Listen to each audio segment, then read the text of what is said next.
ada orang dekat dengan musola, dengan masjid, kemudian azan pun juga terdengar, tapi masing-masing aja azan-azan, musola-musola, pengajian-pengajian, nggak ada tertarik berat untuk melangkahkan kakinya untuk sholat. Itu menunjukkan bahwa orang itu tidak mendapatkan taufik.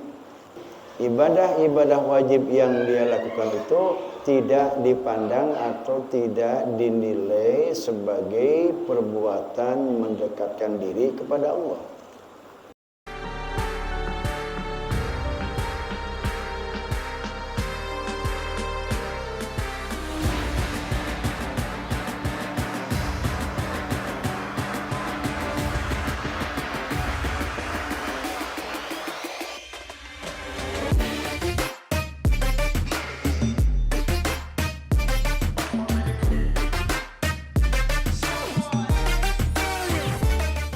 Masih di halaman 6, Nadom ke-39.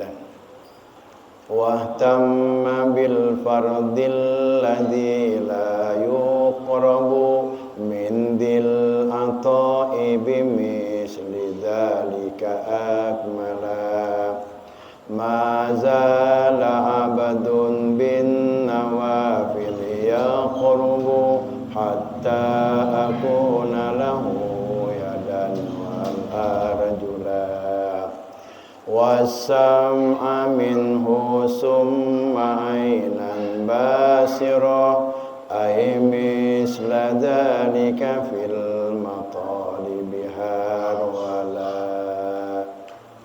Wahtama, dan laksanakanlah bil fardi, ibadah-ibadah yang bersifat fardu, alladzi la yuqrabu, yang tidak didekatkan, min dil ata'i, kepada Allah zat yang maha memberi, bimisli dzalika, oleh ibadah-ibadah yang bersifat fardu itu, akmala, yang lebih sempurna. Mazala abdun, senantiasa seorang hamba, bin nawafili, mengerjakan ibadah-ibadah yang bersifat sunnah. Yaqrubu, yang mendekatkan diri hamba itu, hatta, sehingga akuna, jadilah aku, lahu, bagi hamba itu, yadan, yang menjaga tangannya, wal arjula, dan menjaga kakinya, wasam'a, dan menjaga telik pendengarannya, minhu, dari hamba tersebut, summa ainan, kemudian menjaga matanya, basirohu, yang digunakan melihat, ay misla dzalika, yaitu seperti yang disebutkan semua, yaitu anggota tubuh yang 4, fil matalibi, dalam mempercepat apa yang dicari, harwala, dengan percepatan yang sangat. Secara singkat, garis besarnya, nazom 3 bait ini menjelaskan ada orang yang begitu semangat, mudah di dalam melakukan ibadah-ibadah kepada Allah. Apa yang membuat dia semangat? Apa yang membuat dia begitu mudah untuk melaksanakan ibadah-ibadah yang sifatnya baik, yang sifatnya wajib maupun yang sifatnya sunnah? salat berjamaah, puasa, pergi ke pengajian, zikir, dan ibadah-ibadah yang lainnya. Begitu dia rajin, begitu dia dengan melakukan itu disebabkan karena adanya taufik dari Allah. Apa yang menjadi sebab adanya taufik dari Allah? Karena Allah telah mencintai orang itu. Apa yang menyebabkan turunnya cinta Allah kepada orang itu?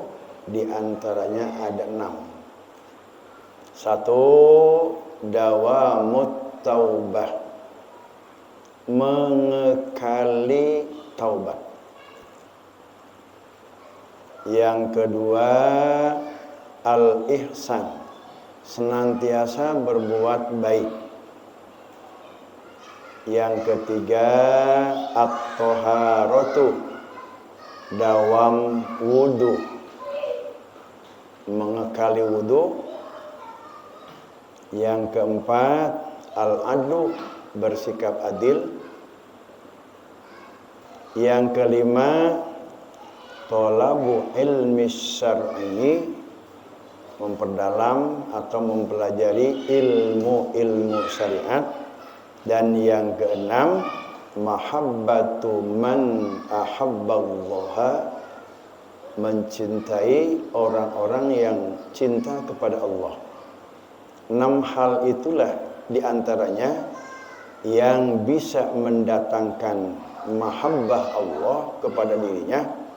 Kalau Allah sudah mahabbah kepada hamba yang memiliki sifat-sifat tadi, maka Allah akan memberikan taufik dan hidayah kepada orang itu. Kalau Allah sudah menurunkan taufik dan hidayah kepada orang itu, maka dia mudah untuk melakukan ibadah-ibadah. Ibadah-ibadah yang dia lakukan apapun terasa ringan karena dia telah mendapatkan anugerah berupa taufik, tuntunan dan hidayah dari Allah Subhanahu wa taala. Itu kesimpulan secara garis besarnya dari 3 bait ini. Kemudian paparan dari harfiah atau 3 bait ini, wahtamma bil fardi alladzi la yuqrabu min dil ata'i bimisli dzalika akmala. Orang yang berkeinginan untuk mendekatkan diri kepada Allah diwasiatkan agar dia menjaga, memelihara sunnah-sunnah Rasul. Perbuatan ibadah wajib itu tidak dianggap sebagai perbuatan mendekatkan diri kepada Allah. Salat wajib yang 5 waktu, puasa Ramadan, kemudian kita keluarkan sedekah wajib, zakat, kita melaksanakan ibadah haji. Perbuatan-perbuatan yang sifatnya wajib ini tidak bernilai atau tidak dianggap mendekatkan diri kepada Allah. Orang rajin sholatnya yang 5 waktu, nggak pernah ketinggalan, selalu di awal waktu. Puasa Ramadan nggak pernah ketinggalan, rajin, penuh. Kemudian juga zakatnya dia penuhi. Ibadah-ibadah wajib yang dia lakukan itu tidak dipandang atau tidak dinilai sebagai perbuatan mendekatkan diri kepada Allah. Seseorang itu dikatakan mendekatkan diri kepada Allah apabila dia memperbanyak hal-hal ibadah yang sifatnya sunnah.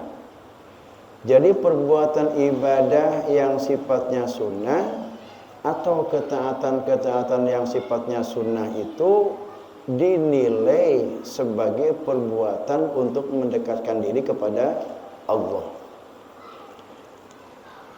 Khawatir ada kesalahpahaman atau gagal paham. Karena seorang murid ini nggak dianggap berbuat mendekatkan diri kepada Allah kalau dia mengerjakan yang wajib-wajib. Baru dianggap dia mendekatkan diri kepada Allah kalau dia memperbanyak pekerjaan yang sunnah-sunnah. Akhirnya yang sunnah terus dia perhatikan, dia kerjakan, dia utamakan, sementara yang wajib-wajibnya ditinggal. Karena nggak dianggap sebagai perbuatan mendekatkan diri kepada Allah. Karena kan murid itu dia sedang membutuh kendaraan apa yang dia bisa gunakan untuk mendekatkan diri kepada Allah. Kalau ibadah-ibadah yang wajib itu nggak dianggap atau tidak punya nilai mendekatkan diri kepada Allah, khawatir dia mengabaikan ibadah-ibadah yang sifatnya wajib, justru malah memperhatikan, memperbanyak ibadah-ibadah yang sifatnya sunnah. Maka pengarang atau Syekh Zainuddin Al-Malibari ini beliau memesankan wahtamma bil fardhi. Sekalipun ibadah-ibadah wajib itu tidak dinilai perbuatan mendekatkan diri kepada Allah, sementara perbuatan yang punya nilai atau dianggap mendekatkan diri kepada Allah itu adalah perbuatan ibadah yang sifatnya sunnah, tetap sebelum kita melaksanakan yang sifatnya sunnah-sunnah, yang wajibnya dulu wahtamma bil fardhi. Tetap yang wajib-wajibnya itu harus terlebih dahulu dilakukan, bahkan lebih diutamakan dan lebih disempurnakan daripada kita melaksanakan ibadah-ibadah yang sifatnya sunnah. Misalkan dalam sholat nih, maghrib misalkan. Kemudian sebelum dan sesudah maghrib itu ada sholat sunnah yang mengiringi yang disebut dengan sunnah qobliyah ba'diyah. Sholat maghribnya yang biarpun terus itu dilakukan, itu nggak dianggap mendekatkan diri kepada Allah. Sementara qobliyah ba'diyahnya, jika itu terus dilakukan, dirutinkan, maka itu dianggap mendekatkan diri kepada Allah. Khawatir maghribnya diabaikan, sholat qobliyah ba'diyah aja yang diutamakan sama dia. Puasa Ramadan wajib, kemudian dia lakukan 1 bulan penuh. Puasa wajib 1 bulan penuh di bulan Ramadan itu nggak dipandang sebagai perbuatan mendekatkan diri kepada Allah. Yang dipandang sebagai mendekatkan diri kepada Allah itu adalah puasa-puasa yang sifatnya sunnah. Senin, Kemis, puasa Ayyamul Bid, puasa Rajab, puasa Tarwiyah, puasa Arafah, puasa Syawal. Nah itu yang dipandang sebagai mendekatkan diri kepada Allah. Maka untuk membackup kesalahpahaman wahtamma bil fardhi, tetap sebelum kita melakukan qobliyah ba'diyah, sebelum kita memperhatikan puasa-puasa sunnah itu, yang wajib juga tetap lebih diutamakan dan lebih diperhatikan. Wahtamma bil fardhi di kebelakangan dulu, akmala. Wahtamma bil fardhi, laksanakanlah perbuatan-perbuatan ibadah yang sifatnya wajib itu akmala, lebih sempurna, lebih baik, lebih bagus daripada perbuatan ibadah yang sifatnya sunnah. Walaupun perbuatan ibadah yang sifatnya wajib itu la yuqrabu min dil atau bimisli dzalika, tidak dianggap sebagai perbuatan yang mendekatkan diri kepada Allah. Nah, kemudian penjelasan berikutnya, hadhil abyat as-salasatu, nadom bait yang 3 ini isyaratun, menunjukkan ila ma rawahul Bukhari, pada hadis yang diriwayatkan oleh Imam Bukhari an Abi Hurairah, yang diterima dari Abi Hurairah, anna Rasulullah sallallahu alaihi wasallam, sesungguhnya Rasulullah sallallahu alaihi wasallam qala, bersabda, innallaha ta'ala qala, sesungguhnya Allah taala qala, berfirman. Ini hadis qudsi. Man adali waliyan, barang siapa yang memusuhi wali-waliku, orang-orang yang aku kasihi, faqad adantuhu bil harbi, maka sungguh aku telah nyatakan perang dengan orang yang memusuhi orang-orang yang aku kasihi. Nah, wa ma taqarraba ilayya, nah ini yang menjadi yang digarisbawahi. Wa ma taqarraba ilayya abdi bisai'in ahabbu ilayya mimma aftaradtuhu alaihi, wa ma taqarraba, dan gak dianggap perbuatan mendekatkan diri ilayya kepadaku abdi yang dilakukan oleh hambaku bisai'in dengan sesuatu ahabbu yang aku cintai, ahabbu ilayya yang lebih aku cintai, mimma aftaradtuhu alaihi dari sesuatu yang aku wajibkan atas orang itu. Jadi perbuatan-perbuatan ibadah yang wajib itu tidak bernilai atau tidak dipandang sebagai perbuatan mendekatkan diri kepada Allah. Ini kita kan lagi berbicara murid. Murid itu orang yang berkeinginan untuk mendekatkan diri kepada Allah.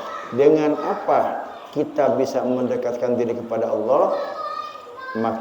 Untuk mendekatkan diri kepada Allah itu adalah dengan memperbanyak ibadah-ibadah yang sunnah, bukan dengan melaksanakan ibadah-ibadah yang wajib, karena itu enggak dianggap mendekatkan diri kepada Allah, karena itu kewajiban.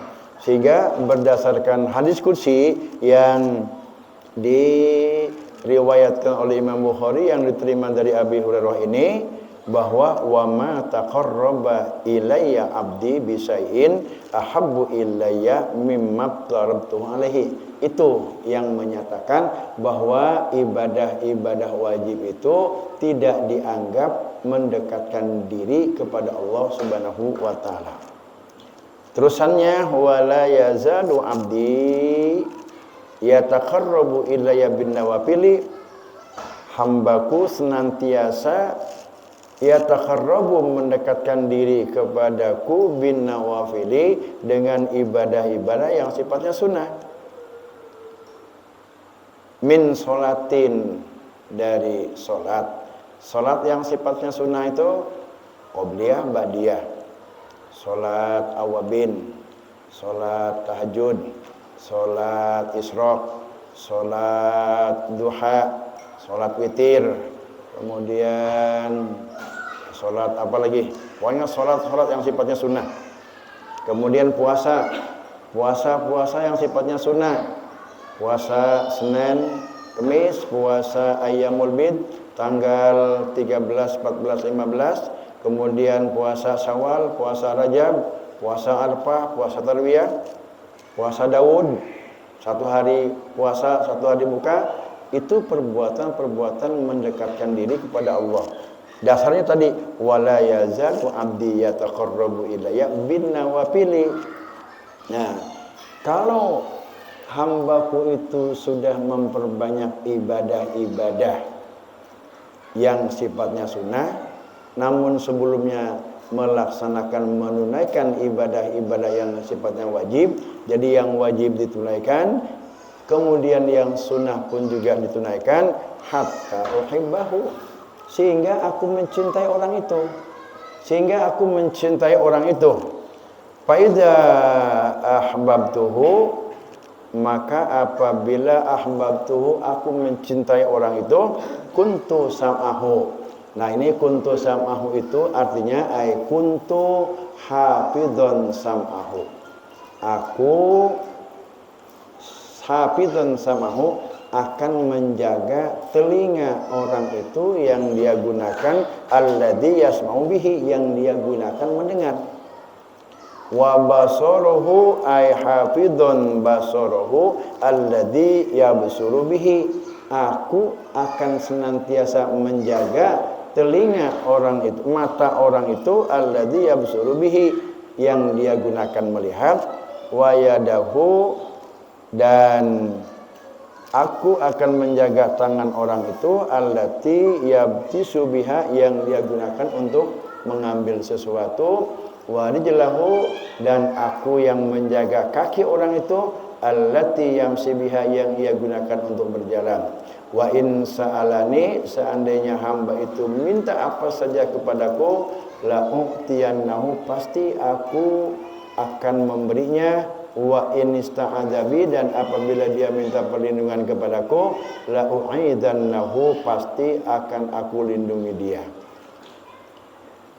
Ke bawahnya lihat, wala yazalu abdi yadawamu ala taqarrubi illa bitatawu'at.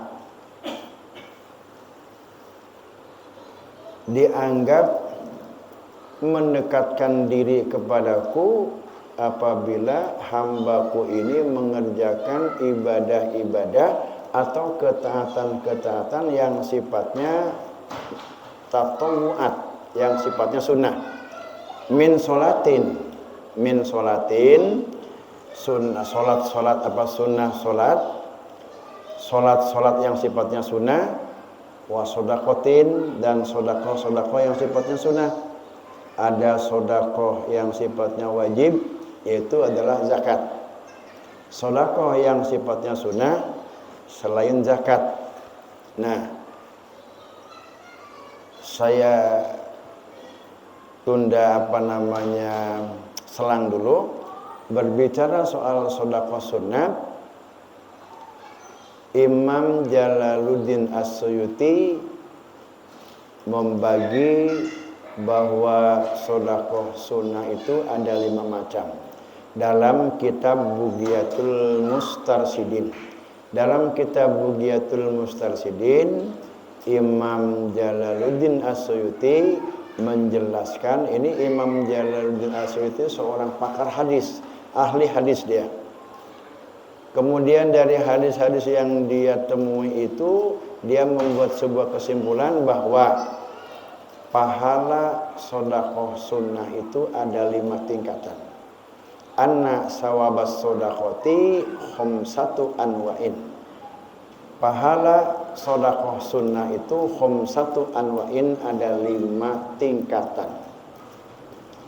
Yang pertama biasrin, sedekah yang pahalanya itu diberikan sebanyak 10 kali lipat. Satu kebaikan, satu sedekah yang kita berikan kepada seseorang itu diganjar atau diberi pahala dengan kelipatan 10. Sedekah seperti itu, yang sedekah yang memiliki pahala 10 kelipatan, yang bagaimana? Sedekah ala sahihil jismi. Kita memberikan sedekah kepada orang yang sehat.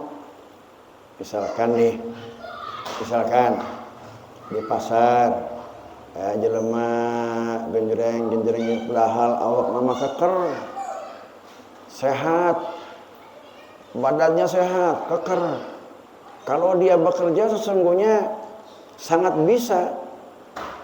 Kadang-kadang kan kita sering juga orang mendengar awak sehat, jag-jag, kekar, tenaga kuat, tapi cari nafkah untuk menghidupi dirinya, memenuhi kebutuhan dirinya dengan cara minta-minta. Kadang-kadang kita sedikit, jangan dikasih, ntar kebiasaan. Kecuali kalau memang dia udah nggak mampu, dia minta-minta juga wajar. Ini mau orang sehat, tenaga kuat, kerjaan cuma nemeng minta untuk cari makan. Jangan diberi, ntar kebiasaan. Tidak seperti itu seharusnya. Kalau kita ada mah kasih aja. Kita bersedekah kepada orang yang seperti itu, dibalas oleh Allah 10 kali lipat. Kalau ada orang yang sehat, gagah, kekar, padahal dia kalau kerja kuli bangunan, manggul di pasar pun juga bisa kuat, tapi dia itu nggak mau berusaha, nggak mau capek. Dia datang sambil nemeng bawa batok, kasih aja 5.000 misalkan kita bersedekah kepada orang itu, nggak usah kita usil. Nggak usah usil. Kita jangan lihat orangnya. Allah datangkan kepada kita untuk minta sesuatu. Kalau kita punya, kita berikan. Dan ketika kita memberi itu jangan lihat orangnya. Gagah-gagah minta. Kita melihat Allah yang nyuruh. Karena Allah menyuruh kita bersedekah, berbuat baik kepada siapapun. Karena bagaimanapun juga dia itu adalah diciptakan oleh Allah Subhanahu wa Ta'ala. Dan sesungguhnya dia punya sifat seperti itu bukan keinginan sendiri kan. Karena memang Allah sudah mengkonstruksi, membangun, membentuk karakter dia seperti itu. Nah, sehingga kalau kita melihat merendahkan itu, seolah-olah kita tuh nggak ridho dengan afal Allah terhadap dia. Kalau kita melihatnya tadi tuh, malah justru kita ngomel-ngomel, badan keker begini, minta kerjaan lu, dasar pamanglas lu. Nah itu kita tuh nggak paham, nggak melihat penciptanya. Dia begitu itu bukan kehendak sendiri, memang oleh Allah itu diciptakan seperti itu dia. Kasih aja kalau kita ada, kalau enggak ya berbicara dengan yang baik-baik, jangan menyakiti. Udah kita nggak ngasih, kemudian kita marah-marahi, badan sehat, keker begitu, nggak tahu diri, nggak punya malu, minta aja ke pekerjaan, merente, ngomelan geus puguh. Nah ini ya, yang perlu yang nggak boleh ada dalam diri kita itu. Kasih aja. Kita bersedekah kepada orang yang seperti itu, apakah berpahala? Berpahala 10 kali lipat. Kalau kita ngasih 5.000 kali 10 pahalanya, berarti dibalas oleh Allah 50.000. Nah, yang kedua, bitis ina dibalas dengan 90 kali lipat. Sedekah seperti apa yang dibalas 90 kali lipat itu? Alal a'ma wal mubtala, bersedekah kepada orang yang buta. Datang kepada kita orang dituntun, nggak melihat. Nah, kita bersedekah kepada orang yang buta, atau al-mubtala, orang yang sedang kena musibah, kena gempa, kena longsor. Nah, sedekah yang kita berikan kepada mereka, kepada orang yang buta, kepada orang yang terkena musibah, itu dibalas oleh Allah Subhanahu wa Ta'ala 90 kali lipat. Kemudian tingkatan yang ketiga, bitis imiatin, dibalas dengan 900. Kalau tadi 90. Nah sekarang dibalas bitis imiatin dengan 900 kali lipat. Sedekah kepada siapa? Ala dzi qorobatin muhtajin. Kalau kita punya saudara, kebetulan kita ini misalkan punya keluarga ada 9, yang ada di antara salah satu keluarga dipermudah oleh Allah, diberi rezeki mudah, diluaskan rezekinya. Kemudian adik-adiknya, ada salah satu adiknya yang memang Allah kehendaki, yang Allah ciptakan dia serba kekurangan. Buat ngirimin anak sekolah, buat ngirimin anak pesantren, setiap bulan itu selalu dia kurang. Ketika dia itu datang kepada kita untuk minta tolong bantuan atas pemenuhan kebutuhannya untuk mengirimkan anaknya yang sekolah, yang pesantren, saudara kita punya adik, punya saudara yang dalam keadaan kebutuhan, lalu kita bersedekah kepada dia, itu pahalanya dibalas oleh Allah 900. Orang mah kadang-kadang yang dulu pas saya orang diberi rezeki. Kita nih sebagai saudara yang tua atau saudara yang lebih muda dikasih gampang sehingga dia miliarder. Kemudian ada saudaranya yang susah datang ke situ. Dia nggak mau menolong, nggak mau memberi. Bersedekah kepada saudara yang dalam sangat kebutuhan, itu dibalas oleh Allah Subhanahu wa Ta'ala bitis imiatin 900 kali lipat. 10, 90, 900. Kemudian yang berapa? Yang keempat, bimiati alpin, dibalas dengan 100.000 kali. Masya Allah, 100.000. Bimiati alpin dibalas dengan 100.000. Sedekah yang diberikan kepada siapa? Alal abawaini. Sedekah yang diberikan kepada kedua ibu bapak. Masya Allah. Iya, orang gede jasa ya. Bersedekah kepada ibu bapak, Allah berikan pahalanya itu mi'ati alpin, 100.000.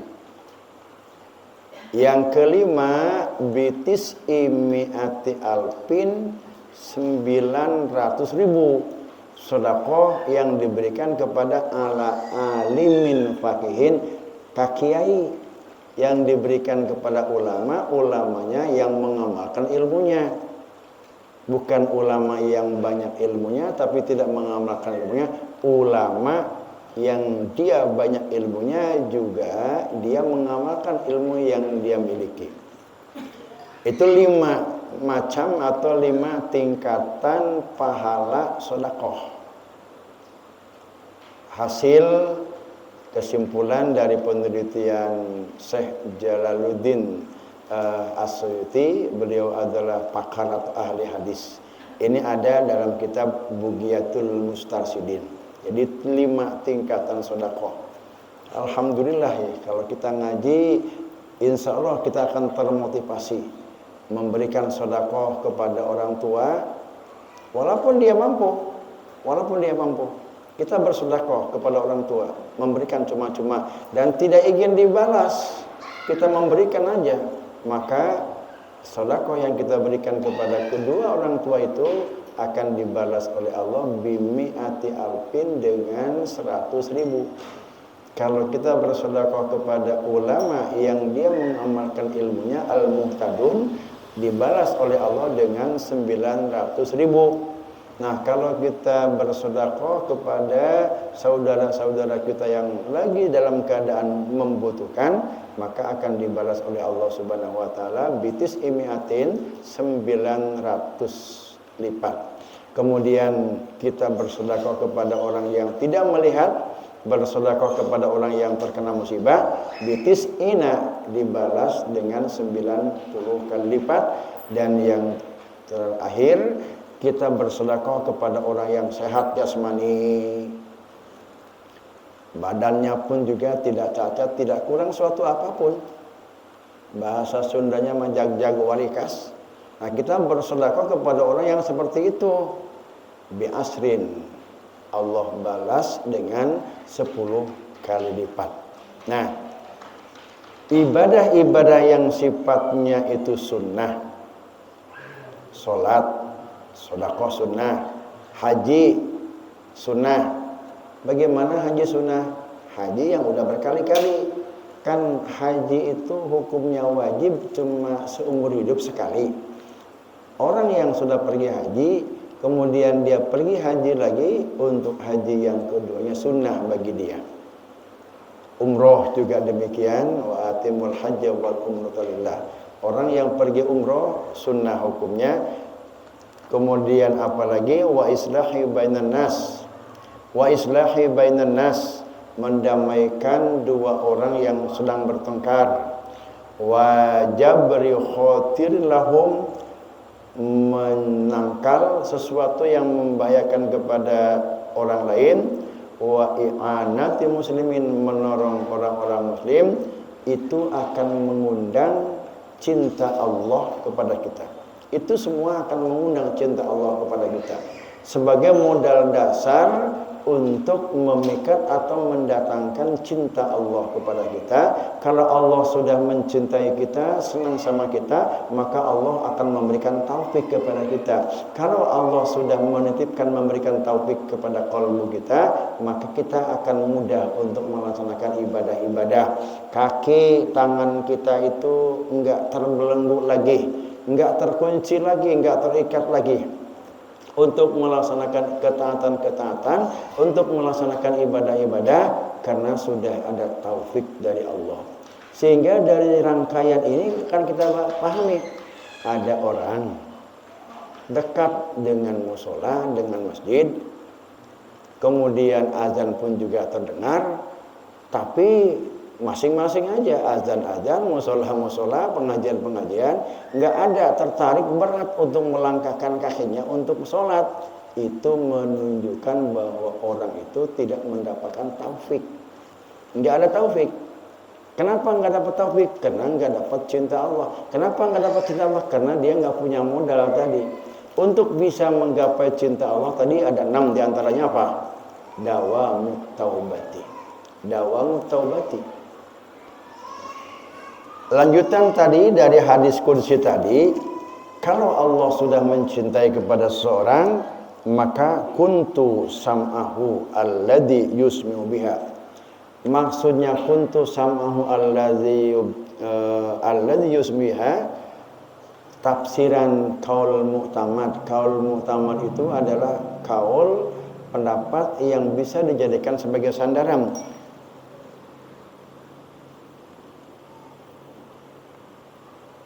Fa idza ahbabtuhu bitaqarrubihi, apabila aku telah mencintai hamba itu bitaqarrubihi, dengan ia berbuat taqarrub kepadaku, bi adail faraidi, dengan melaksanakan menunaikan ibadah-ibadah yang wajib, wa kasratin nawafil, dan memperbanyak ibadah-ibadah yang sifatnya sunnah, sirtu hafidhon. Jadi tafsiran makna daripada kuntu sam'ahu, bukan aku menjadi pendengaran orang itu, tapi kuntu hafidhon sam'ahu, aku menjaga telinga orang itu, alladzi yusmi'u bihi, yang dia gunakan mendengar. Sehingga pendengaran orang itu dijaga. Dia nggak mau mendengarkan hal-hal yang tidak halal bagi dia. Seperti apa? Pembicaraan yang tidak halal bagi dia ketika kita ada dalam satu kerumunan, kemudian di dalam kerumunan itu asik sedang bergibah, kemudian kita dijaga oleh Allah kita untuk bisa menghindar, menjauh dari kerumunan yang sedang bergibah itu. Itu artinya kuntu sam'ahu, itu begitu. Allah menjaga pendengaran kita dari kita mendengar hal-hal yang Allah tidak ridho. Kemudian wa kuntu basarahu ay hafidhon basarahu, menjaga matanya, pala yang dulu, maka orang yang sudah dicintai Allah, kemudian matanya itu dipelihara, dijaga oleh Allah, sehingga pala yang dulu, orang itu nggak mau, nggak berani melihat illa ma yahillu ibsaruhu, kecuali kepada yang halal untuk dilihat. Dia tidak mau melihat sesuatu. Ada almanak, di situ ada gambar-gambar yang sangat minim sekali, gambar-gambar bugil. Dia nggak mau, nggak tertarik dengan itu, malah dia palingkan pandangannya itu karena dia nggak mau melihat sesuatu yang Allah nggak suka dengan itu, yang dilarang oleh Allah. Akan terpelihara karena dia matanya, penglihatannya dijaga oleh Allah. Itu makna daripada wa kuntu basarahu bihi, kemudian wa yadahu, dan aku bukan menjadi tangan orang itu, tapi wa kuntu hafidhon yadahu, dan Allah juga menjaga tangannya, fala yahudhu biha illa ma yahidunihi, sehingga tangan orang itu tidak berbuat sesuatu yang Allah nggak suka, atau tidak berbuat sesuatu yang tidak halal baginya, mengambil barang orang lain, kemudian menyakiti orang lain. Itu dijaga tangannya oleh Allah dari berbuat yang demikian. Kenapa? Karena Allah telah mencintainya. Kemudian yang keempat, wa kuntu rijlahu ay hafidhon rijlahu, menjaga kaki orang itu sehingga palayam sibiha illa bima yahil masilaihi, sehingga kaki orang itu tidak melangkahkan kakinya kepada sesuatu yang Allah nggak suka, kepada kemaksiatan. Selalu kakinya itu dilangkahkan kepada hal-hal yang baik yang Allah suka, dilangkahkan ke tempat pengajian, dilangkahkan ke masjid untuk sholat berjamaah, dilangkahkan kepada sesuatu untuk menolong sesama. Itu makna daripada Allah kuntu sam'ahu wa kuntu basarahu wa kuntu yadahu wa kuntu rijlahu. Bukan Allah menjadi tangan orang itu, bukan Allah menjadi kaki orang itu, bukan Allah menjadi mata orang itu, tapi kuntu hafidun, Allah menjaga tangan orang itu, Allah menjaga mata orang itu, Allah menjaga pendengar itu. Artinya dia terhindar, terjaga dari berbuat kemaksiatan. Orang yang sudah dicintai Allah. Nah, sehingga kalau orang yang tidak terjaga anggotanya dari melakukan kemaksiatan, itu artinya dia tidak disuka, tidak dijaga oleh Allah. Kenapa dia nggak dijaga oleh Allah? Karena Allah nggak mahabbah, nggak suka dengan dia. Allah nggak suka dengan dia. Kenapa? Karena dia tidak mendapatkan taufik dari Allah. Kenapa dia nggak mendapatkan taufik dari Allah? Karena dia banyak maksiat. Jadi kalau kita banyak maksiat, banyak berbuat dosa, maka Allah tidak menjaga tangan kita, Allah tidak menjaga penglihatan kita, Allah tidak menjaga telinga kita, dan Allah pun juga tidak menjaga kaki kita, sehingga anggota badan kita ini mudah untuk melakukan kemaksiatan. Nah itu makna daripada 3 bait tadi. Mazala abdun bin nawafili yuqrabu hatta akuna lahu yadan. Hatta akuna lahu yadan itu bukan berarti Allah menjadi tangan orang itu. Maksudnya hatta akuna lahu yadan, hatta akuna hafizon yadahu.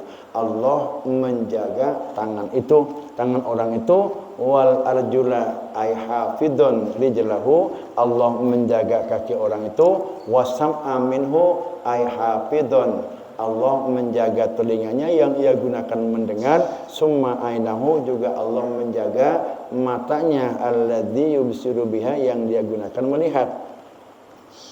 Sehingga dengan dia terjaga atau terhindar dari kemaksiatan itu, maka dia akan cepat untuk meraih kesuksesan apa yang dia inginkan. Jadi kesimpulannya kembali kepada tadi, untuk kita mudah melaksanakan ibadah, untuk kita mudah untuk melakukan ketaatan, maka upayakan untuk mendapatkan taufik Allah. Kemudian bagaimana caranya untuk mendapatkan taufik Allah? Upayakan untuk mendapatkan cinta Allah. Bagaimana untuk mendapatkan cinta Allah? Maka lakukanlah berbanyak ibadah-ibadah yang sunnah, dan diantaranya lagi adalah yang tadi pertama, apa tadi? Yang 6 itu dawamut taubati. Dawamut taubah. Apa itu dawamut taubah? Dawamut taubah itu mengekali taubat. Maksudnya gimana? Berbuat dosa, buru-buru taubat. Berbuat dosa, buru-buru taubat. Dosa lagi, taubat lagi. Biar aja berulang-ulang. Biarpun berulang-ulang, tapi asal jangan kita sengaja dipermainkan. Justru kita berupaya untuk menjaga diri kita dari kemaksiatan, kita nggak bisa menjaga itu. Karena kita dikuasai oleh nafsu, sehingga kita nggak bisa menjaga diri dari berbuat kemaksiatan. Tetapi Allah memberikan jalan. Kullu bani Adam khata'un wa khairul khata'ina at-tawwabun. Manusia ini nggak ada yang nggak punya salah.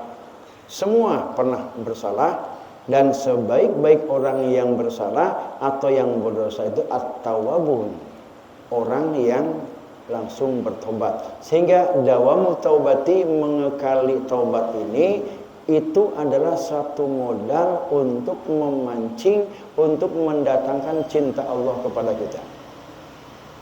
Ada orang sholat enggak, suka mabuk, judi, pokoknya dia orang-orang yang banyak maksiat. Cuma dia setiap kali maksiat cepat dia tobat. Setiap kali maksiat dia tobat. Setiap kali maksiat dia tobat. 10 kali berbuat maksiat dalam satu hari itu 10 kali dia bertobat. Itu dia punya modal. Satu saat Allah akan memuliakan dia, menarik dia, karena Allah mencintai orang yang senang atau yang sering bertobat. At-taibu huwa habibullah. Orang yang bertobat itu adalah habibullah, kekasih Allah. Innallaha yuhibbut tawwabina wa yuhibbul mutatahhirin. Allah itu sangat senang kepada orang yang banyak bertobat, berdosa, bertobat, berdosa, bertobat, daripada berdosa ditunda tobat. Nah, kalau kita berdosa, misalkan kita ngomongin orang, kita sadar bahwa itu adalah sebuah kemaksiatan, lalu kita tunda dari tobat itu. Kita belum bertobat dari kesalahan itu, berbuat salah lagi, maksiat lagi, ditunda lagi. Satu kemaksiatan yang dibiarkan, yang dikekalkan, dia akan terus membesar. Dosa kecil yang tidak segera ditobati, dia akan membesar menjadi dosa besar.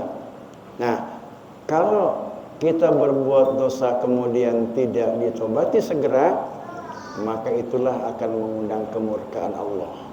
Sebaiknya begitu kita berbuat dosa, tobat. Begitu berbuat dosa, tobat. Apapun yang kita lakukan, kemaksiatan yang kita lakukan, segera kita tobat. Itu merupakan modal dasar untuk menggapai cintanya Allah kepada kita. Kalau Allah sudah cinta dengan kita, maka Allah akan memberikan taufik kepada kita. Kalau Allah memberikan taufik kepada kita, maka tangan, kaki, dan semua anggota tubuh kita ini nggak lagi terkunci, nggak lagi terbelenggu, nggak terasa berat untuk melakukan ibadah-ibadah dan untuk melakukan ketaatan-ketaatan kepada Allah Subhanahu wa Ta'ala. Yang kedua apa tadi? Al-ihsan, berbuat baik. Contohnya berbuat baik itu seperti apa? Di antaranya adalah birrul walidain, berbakti kepada kedua orang tua. Berbakti kepada kedua orang tua ini merupakan modal untuk meraih atau untuk memikat cinta Allah kepada kita. Berbakti kepada kedua orang tua itu baik orang tua masih hidup ataupun orang tua sudah wafat, sudah meninggal dunia. Bagaimana caranya? Kalau masih hidup, ya pokoknya yang namanya itu menyenangkan orang tua, kita lakukan itu birrul walidain. Kalau sudah meninggal, doakan dia. Doakan dia. Dengan kita mengirimi Fatihah setiap selesai sholat, maka kita dicatat oleh Allah sebagai birrul walidain, anak yang berbakti kepada kedua orang tua. Atau kita ziarahi ke kuburnya. Barang siapa yang berziarah mengunjungi makam kedua orang tuanya pada hari Jumat, maka dia diampuni dan dia dicatat sebagai orang yang berbakti kepada kedua orang tuanya. Berbakti kepada kedua orang tua ini merupakan modal untuk mendatangkan cintanya Allah kepada kita. Apalagi untuk berbakti mendatangkan cinta Allah kepada kita, berbuat baik. Yang ketiga tadi apa? Dawam wudu, at-thaharah. Kita selalu dalam keadaan suci. Dawam wudu, kita batal wudu lagi, kita batal wudu lagi. Sekalipun umpamanya ada orang yang banyak maksiat, sholat enggak, bahkan dia suka mabuk, kemudian dia juga suka mengambil barang orang lain, tapi orang ini rajin berwudu, wudu doang, sholat enggak. Misalkan ada yang begitu, maka perbuatan wudunya dia itu akan mengundang mahabbatullah, cintanya Allah kepada dia. Satu saat nanti Allah akan tarik dia menjadi orang yang hebat, menjadi orang yang mulia, menjadi orang yang tobat luar biasa lebih daripada orang yang paham, yang punya ilmu itu. Walaupun backgroundnya dia berlumuran dosa, karena dia punya modal utama tadi itu taharah dawam wudu, dia akan diberi cinta Allah kepadanya. Kalau Allah sudah cinta kepadanya, Allah akan menitipkan taufik ke dalam hatinya. Kalau di dalam hati orang itu sudah dititipi taufik oleh Allah, maka dia akan mudah melaksanakan ibadah-ibadah atau ketaatan-ketaatan kepada Allah. Kemudian yang keempatnya al-adlu, adil. Nah, ini untuk para pemimpin. Baik itu pemimpin rumah tangga atau pemimpin keluarga. Kita ini sebagai suami adalah pemimpin juga, pemimpin keluarga atau pemimpin diri sendiri. Adil terhadap diri kita. Kemudian kita sebagai pemimpin keluarga adil terhadap anak istri kita. Kemudian sebagai pemimpin kepemerintahan dari mulai tingkat RT, RW, terus kepala desa, kemudian camat, gubernur sampai ke presiden, bersikap adil, selalu berpihak memikirkan kesejahteraan rakyat. Satu hari waktu yang digunakan oleh pemimpin untuk memikirkan kesejahteraan rakyat ini setara dengan ibadah 90 tahun. Luar biasa. Cuma susah untuk kita berlaku adil. Nah, kemudian yang kelima, thalabu ilmi syar'i, belajar ilmu syariat, ilmu agama. Kita belajar ilmu agama walaupun kita ini belum ada dikasih keinginan untuk melaksanakan ilmu-ilmu yang kita aji, kemudian kita belum diberikan paham terhadap pengajian yang kita ikuti, tapi satu saat dengan kita selalu hadir di tempat pengajian, Allah akan mengangkat, memuliakan kita. Karena di pengajian itu luar biasa, pahalanya itu pahala borongan. Maksudnya bagaimana pahala borongan ini? Orang yang ada di pengajian sebelum ngaji terang, matinya melek masih. Begitu gurunya Bismillahirrahmanirrahim, langsung drastis dari 100 watt jadi 50 watt nurutan. Tidur. Begitu wallahu alam baru bangun. Malaikat laporan, ya Allah, ini orang yang tidur di pengajian ini berapa pahalanya? Samakan dengan yang melek. Nah, ini borongan namanya. Ada hadisnya borongan.